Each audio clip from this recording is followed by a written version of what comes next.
감사합니다.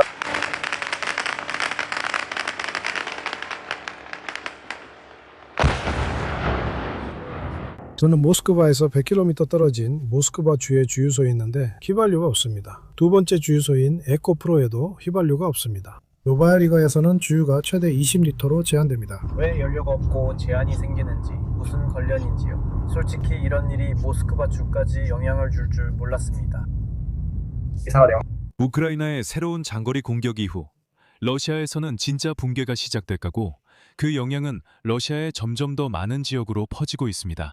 6월 14일 밤 우크라이나 군대가 러시아 연방의 14개 지역을 공격했습니다. 우크라이나 보안국의 드론이 국경에서 700km 떨어진 러시아 야로슬라블 지역의 석유 시설을 타격했습니다. 지역 전체가 검은 연기로 뒤덮였고 그 위로 검은 비가 내리기 시작했습니다. 몇 시간 전 드론이 아르니 퓨셜즈에 있는 크림스키 타이탄 공장과 크라스노다르 지방의 타만네프티 석유가스 터미널도 타격했습니다. 결국 볼로디미르 젤렌스키는 블라디미르 푸틴이 직접 이 전쟁을 끝내기를 거부한 데 대한 대응으로 우크라이나가 장거리 제재를 계속할 것이며 이러한 공격은 더욱 강화될 것이라고 분명히 밝혔습니다. 결국 타타르스탄에서도 주유소에서 연료 판매에 제한이 도입됐습니다. 이전에 심지어 상트페테르부르크와 모스크바에서도 휘발유 판매 제한이 도입됐습니다. 이제 그곳에서는 하루에 한 차량당 휘발유를 20리터만 구매할 수 있습니다. 크림반도에서는 휘발유 부족 현상이 더욱 심각해졌고 우크라이나 군대의 반도에 대한 공격도 더욱 잦아졌습니다. 결국 러시아가 세바스토폴에서 흑해 함대 사령부를 철수시키기 시작했다는 소식이 나왔고 장교들은 이미 가족들을 노보로시스크로 이주시키고 있습니다. 공식 명령을 기다리지도 않고 있습니다. 제 이름은 알렉세이 피치입니다. 시작하기 전에 채널 구독과 좋아요 그리고 아무 댓글이나 남겨주시면 감사하겠습니다. 그래서 우크라이나 보안국의 드론이 국경에서 700km 떨어진 러시아 연방의 야로슬라블 지역에 있는 석유 시설을 타격했습니다. 우크라이나 대통령 볼로디미르 젤렌스키가 이 사실을 전했고 그의 인용문이 이어집니다. 우리 전사들이 러시아와 일시 점령된 우크라이나 영토의 주요 목표물을 장거리 타격해 좋은 성과를 냈습니다. 700km 넘는 거리에서도 성공했습니다. 우리 국경에서 700km 이상 떨어진 러시아의 야로슬라블 지역에서 우크라이나 보안국 대원들이 타격을 가했습니다. 러시아 야로슬라블 지역에서 우크라이나 보안국 대원들이 침략국 예비용 주요 석유 시설을 타격했습니다. 특히 나중에 알려진 바에 따르면 러시아군의 연료 저장에 사용되는 리빈스크의 템프 로스레제르브 콤비나트가 타격을 받았습니다. 이후 인터넷에는 도시 위로 검은 연기가 피어오르는 영상이 올라왔고 해당 지역의 러시아인들은 검은 비가 내리는 모습을 촬영해 올리기 시작했습니다.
이거 볼가강 너머에서 날아오는 거잖아, 젠장.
젤렌스키에 따르면 우크라이나 방위군이 러시아 툴라 지역에서 목표물을 타격했다고 합니다. 공격은 아조트 공장에 가해졌으며 이 공장의 가동에 폭발물 생산 능력이 달려 있습니다.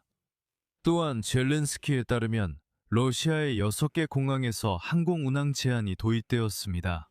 그리고 전반적으로 어제 저녁부터 오늘까지 러시아의 28개 지역에서 공습 경보가 발령되었습니다.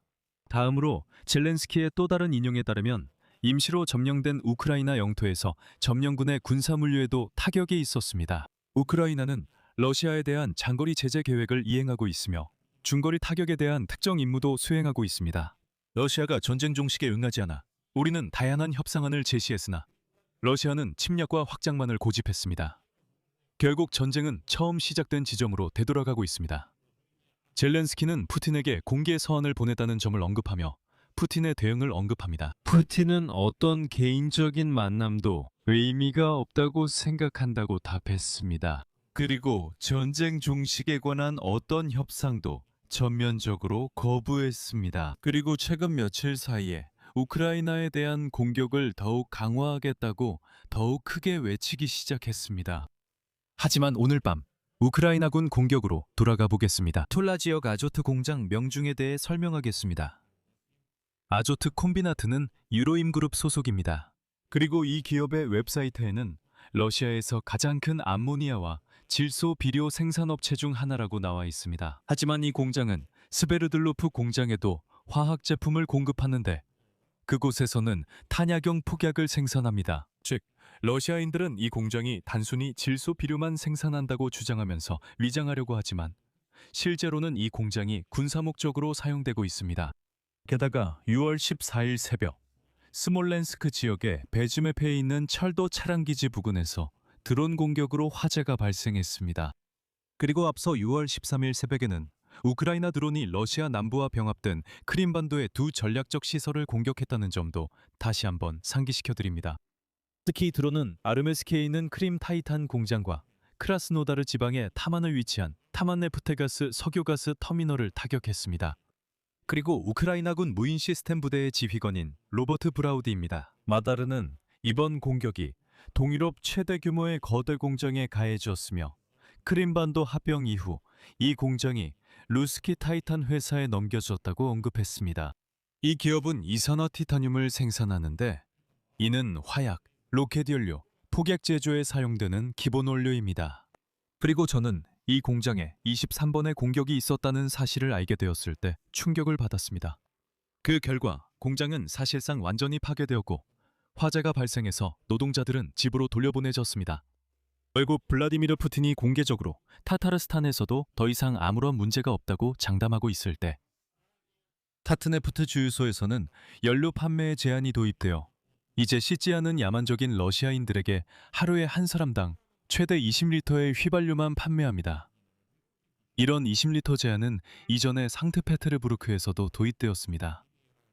상트페테르부르크도 마찬가지입니다. 비슷한 공지가 모스크바 외곽의 리트카리노 주유소에서도 발견되었습니다. 모스크바의 주요 주유소 네트워크들도 6월 12일부터 타트네프트 주유소에서 한 사람당 휘발유는 최대 20리터, 디젤은 최대 40리터로 제한을 도입했습니다.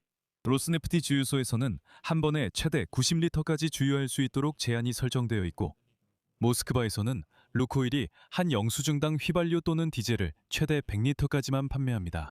이전에 벨고로드주, 랴잔주, 크라스노다르 지방 및 여러 다른 지역의 주민들이 휘발유와 디젤 부족을 호소한 바 있습니다. 6월 10일까지 최소 25개의 러시아 지역 이 연료 부족과 공급 차질을 겪었습니다. 또한 점령된 6개의 우크라이나 지역, 즉 크림, 세바스토폴, 루안스크, 도네츠크, 헤르손, 자포리자 지역까지 포함하면 러시아의 임시 통제 하에 있고 휘발유 문제가 발생한 지역의 수는 31개에 달합니다. 또한 이날 밤 우크라이나군은 러시아 브라스크 지역의 지휘소와 점령진의 드론 통제 지점, 특히 헤르손주의 골라야 프리스탄 지역과 클레반 지역을 타격했습니다. 도네츠크 지역의 BK에서도 드론 통제 지점이 공격을 받았습니다. 그리고 가장 중요한 소식으로 아테시 정보망은 러시아가 흑해 함대의 모든 지휘부를 세바스토폴에서 철수시켜 노보로시스크로 이동시킬 준비를 하고 있다고 전했습니다. 그리고 흑해 함대의 장교들은 공식 명령을 기다리지도 않고 이미 가족들을 노보로시스크로 이주시키고 있습니다. 이어서 아테시의 인용문을 전해드리겠습니다. 지휘부는 점령지인 세바스토폴에서 노보로시스크로 지휘기관의 자녀 부서를 이전하는 계획을 검토하고 있습니다. 반도에 대한 공격은 점점 더 강해지고 있고 크림반도 점령군의 물류 상황은 근본적으로 악화되었습니다. 반도의 지휘부 조직을 유지하는 것은 점령군에게 점점 더 비용이 많이 들고 위험한 선택이 되고 있습니다.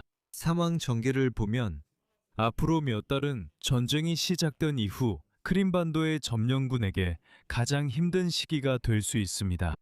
여기서 말을 줄이겠습니다.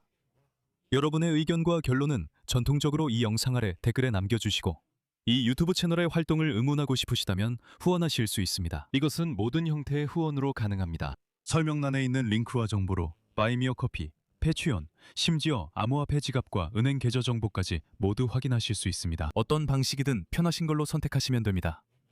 여러분의 모든 지원에 감사드립니다. 여기까지고 모두 건강 조심하세요. 안녕히 계세요.